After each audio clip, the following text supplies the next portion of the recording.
Hello नमस्कार, मेरा नाम है अंकित और आप देख रहे हैं झारखंड लेटेस्ट समाचार। आइए जानते हैं झारखंड की 20 बड़ी खबरों को सिर्फ 10 मिनट में। उससे पहले अगर आपने चैनल को सब्सक्राइब नहीं किया है तो चैनल को सब्सक्राइब कर लीजिए। धन्यवाद।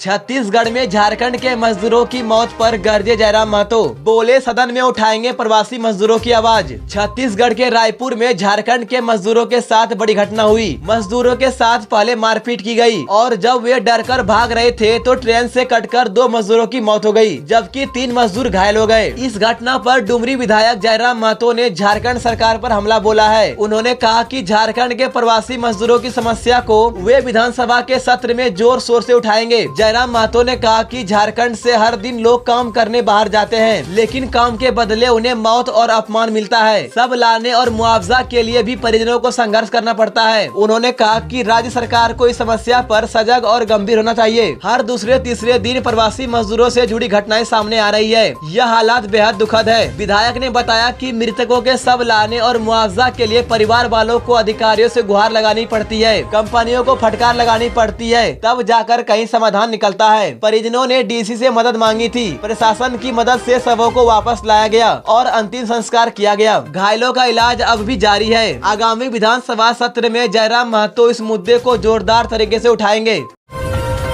झारखंड में लोकायुक्त और सूचना आयुक्त जैसे पदों पर जल्द होगी नियुक्ति। हाई कोर्ट ने सरकार को दिए सख्त निर्देश। झारखंड में लोकायुक्त, सूचना आयुक्त और महिला आयोग अध्यक्ष जैसे कई अहम पद लंबे समय से खाली है। इसको लेकर सोमवार को झारखंड हाई कोर्ट में सुनवाई हुई। Chief justice MS Ramchandra Rao और जस्टिस राजेश शंकर की खंडपीठ ने इस मामले में सरकार को अगस्त तक सभी पदों पर नियुक्ति करने का निर्देश दिया है। सरकार की ओर से महाधिवक्ता राजीव रंजन ने कोर्ट में बताया कि अब राज्य में नेता प्रतिपक्ष की नियुक्ति हो चुकी है। इसके बाद कुछ संवैधानिक पदों के लिए प्रक्रिया शुरू कर दी गई है। बाकी बचे पदों पर भी जल्द नियुक्ति की जाएगी, बस थोड़ा समय चाहिए। कोर्ट ने कहा कि सरकार ने पहले भी कई बार कहा है कि जल्द नियुक्ति होगी, लेकिन अब तक कुछ नहीं हुआ है। इसलिए अगली सुनवाई अगस्त में होगी। तब तक सभी पदों पर नियुक्ति हो जानी चाहिए और कोर्ट को इसकी जानकारी दी जाए। अधिवक्ता अभय मिश्रा ने कोर्ट को बताया कि कई अहम पद खाली होने की वजह से हजारों फाइलें और आवेदन लटके हुए हैं। लोगों को न्याय नहीं मिल पा रहा है, इसलिए सरकार जल्द से जल्द नियुक्ति प्रक्रिया पूरी करे।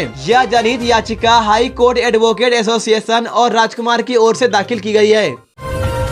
5 से 10 गुना फायदा का झांसा देकर 1.5 करोड़ रुपए की ठगी, आरोपी हापुड़ से गिरफ्तार। साइबर अपराध थाना की पुलिस ने 1 करोड़ 53 लाख रुपए की ठगी करने वाले एक बड़े साइबर अपराधी को उत्तर प्रदेश के हापुड़ से गिरफ्तार कर लिया है। आरोपी का नाम आसिफ है और वह हापुड़ के काजीवाड़ा इलाके का रहने वाला है। आसिफ लोगों को 5 से 10 गुना ज्यादा मुनाफा दिलाने का झांसा देता था। वह व्हाट्सएप से लिंक भेजता और कहता कि इसी लिंक से निवेश करने पर मोटा फायदा मिलेगा। लोगों को झांसा देकर वह अलग अलग बैंक खातों में पैसे जमा करवाता था। पुलिस ने आरोपी के पास से एक mobile, 5 passbook, 5 ATM card, passport, Aadhaar card, PAN card, cheque book और स्टाम्प बरामद किए हैं। सरायकेला के एक कारोबारी ने पुलिस में शिकायत की थी कि आरोपी ने व्हाट्सएप से लिंक भेजकर उनसे पैसे मंगाए। जाँच में पता चला कि आरोपी के एक बैंक खाते में 3 दिन में 1 करोड़ 14 लाख रुपए आए थे। इस खाते पर पहले से ही केरल, गुजरात, कर्नाटक, झारखंड और तेलंगाना में 5 केस दर्ज है। किसी भी अनजान लिंक पर क्लिक ना करें। व्हाट्सएप या टेलीग्राम पर मिलने वाले निवेश ऑफर से बचें। पैसे तभी निवेश करें जब सरकारी या भरोसेमंद प्लेटफॉर्म हो। ठगी का शिकार होने पर तुरंत साइबर हेल्पलाइन 1930 या नजदीकी थाना में शिकायत दर्ज करें।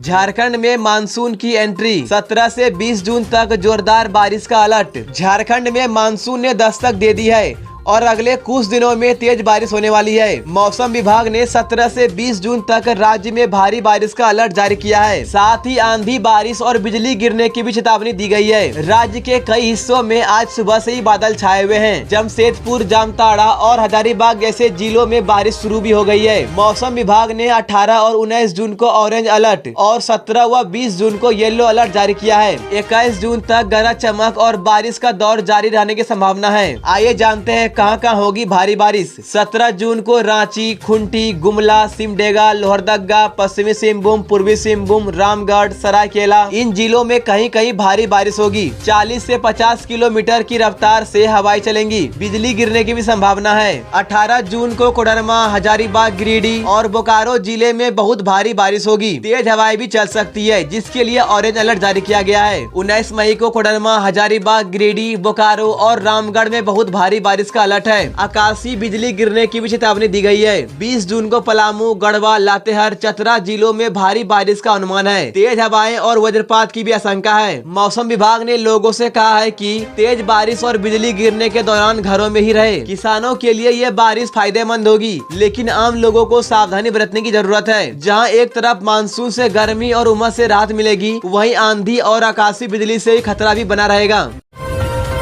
जमशेदपुर में चैन स्नैचिंग का बड़ा अपराधी गिरफ्तार, सोने, चांदी और आईफोन बरामद। जमशेदपुर शहर में चैन स्नैचिंग और चोरी की घटनाओं में शामिल मोस्ट वांटेड अपराधी चांद उर्फ लंगड़ा को जुगसलाई पुलिस ने गिरफ्तार कर लिया है। इस अपराधी के खिलाफ जमशेदपुर और सरायकेला में करीब 8 से 10 मामले दर्ज हैं। आइए जानते हैं क्या क्या मिला आरोपी के पास। सोने की चैन, कान का झुमका, चांदी का सामान, पर्स, आईफोन और टैब। जुगसलाई पुलिस ने 48 घंटे में उसे पकड़ लिया। पूछताछ में चांद ने बताया कि उसका एक गिरोह भी है जो चैन स्नैचिंग और चोरी करता है। पुलिस ने कहा कि गिरोह के बाकी सदस्य भी जल्द गिरफ्तार किए जाएंगे। अभी तक चांद उर्फ लंगड़ा पुलिस की पकड़ से बाहर था, लेकिन अब उसकी गिरफ्तारी के बाद लोगों ने राहत की सांस ली है। पुलिस अब गिरोह के बाकी सदस्यों को पकड़ने की तैयारी कर रही है।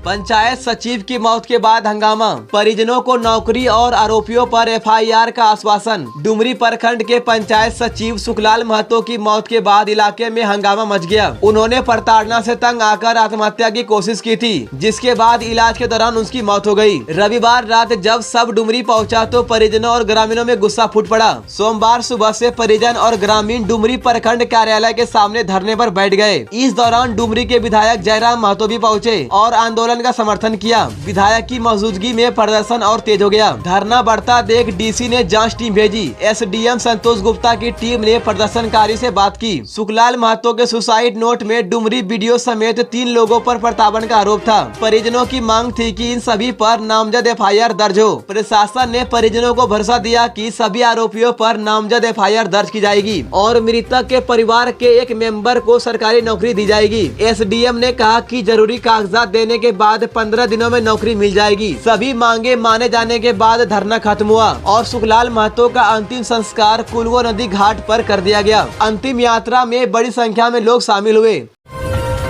कोलकाता जयनगर ट्रेन में महिला से लूट, बेगूसराय के 2 बदमाश गिरफ्तार। कोलकाता से जयनगर जा रही ट्रेन में एक महिला से लूट की घटना हुई है। घटना सलानपुर आरओबी के पास की है, जहां बदमाशों ने ट्रेन की चैन खींची और महिला का पर्स छीनकर भाग गए। पर्स में 10,400 रुपए और एक मोबाइल फोन था। महिला अपने बेटे एमडी अजहर के साथ कोच B4 में सफर कर रही थी। घटना की जानकारी मिलते ही 139 हेल्पलाइन पर सूचना दी गई। इसके बाद सीतारामपुर आरपीएफ और जीआरपी की टीम तुरंत एक्टिव हो गई। जांच में पता चला कि दोनों बदमाश सीतारामपुर लिंक केबिन के पास ट्रेन से उतर गए थे। पुलिस ने जंगल में तलाशी ली और 2 बदमाशों को पकड़ लिया। गिरफ्तार बदमाशों की पहचान बिहार के बेगूसराय के रहने वाले शंभू शाह और सूरज कुमार के रूप में हुई है। आसनसोल जीआरपीएस ने इनके खिलाफ मामला दर्ज कर लिया है और आगे की जांच कर रही है।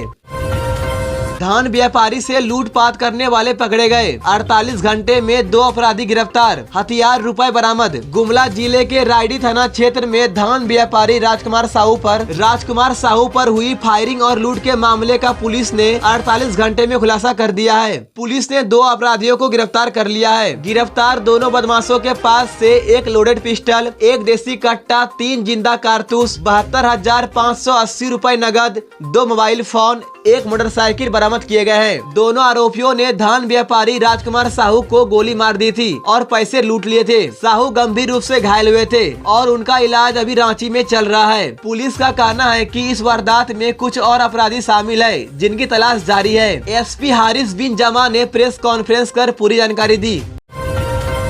झारखंड के लेटेस्ट न्यूज को सबसे पहले देखने के लिए हमारे चैनल को सब्सक्राइब जरूर करें।